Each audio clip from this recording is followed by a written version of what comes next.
I slid into home base only to be pounded by a catcher's glove like an axe waiting for me. Screeching to a halt on a cloud of dusty infield clay, I heard the umpire roar, "You're out!" The only thing worse than being called out was that this particular out ended our at-bat and gave the other team a chance to score. The only thing worse than that was that we lost the championship game, and it was my fault. What was worse than that was the steam coming out of my coach's head and the fact that her eyes seemed to be on fire as she yelled, "What the heck were you thinking?" The one person I was really trying to impress so she would give me a starting job was the one running at me, fully disappointed. She wanted me to score, just not right when I tried to do it. From where she stood, she could see better than I could, and she knew that the moment I chose to go was not the right time to go. It was the time to wait. "That wasn't your base to steal," she told me. I've had other moments like that, except they didn't involve a dusty uniform, smudged eye black, or a leg bruised by a catcher's glove. Instead, they involved making decisions boldly on my own power in stressful times and ignoring God's hold sign as I pressed on. They involved being called out when I was out of my league. They involved letting someone down or everyone who was counting on me. In all those situations, I was asking God to bless my steps while ignoring His sign to slow down at third. Whatever it was, I went ahead and did it on my own. I had to, I thought. I wanted to, and I thought I could do it. It looked good and seemed possible until it didn't. A new team. Years later, this walk-on pinch runner was hoping to save the day and win the game again, but I was not wearing cleats.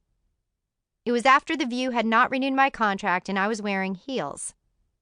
I decided to get myself a job. The View was behind me and they had moved on. Finally, I was at peace with that as long as I knew I had a spot somewhere else. Not wanting to waste any time, I remembered that I had contact information for Roger Ailes, chairman and CEO of Fox News Channel at the time. When I had seen him in the past, he had casually mentioned that if I ever wanted to be at Fox, he had a place for me. Big times of need called for big risks, and contacting Roger Ailes was a big risk for me. Will he remember what he said, I wondered? Will he even care? Could he really have a spot for me? I decided to write to him. In a confident email, typed with speed and force propelled by my reaction to being let go from the View, I wrote that being Barbara Walters' apprentice for the past 10 years had not gone to waste.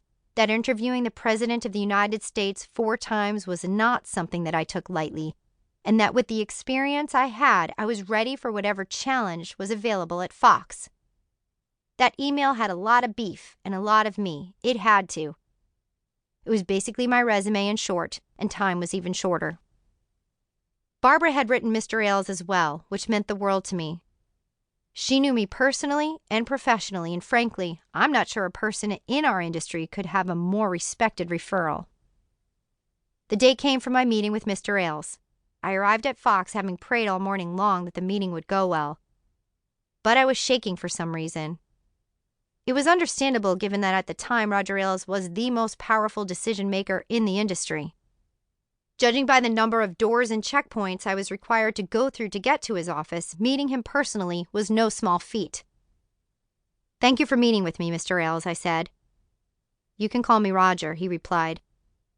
"Mr. Ailes," I repeated, insisting on the formality. I continued, "I'm here for obvious reasons, as I am now ready and have the ability to make a career move to your channel."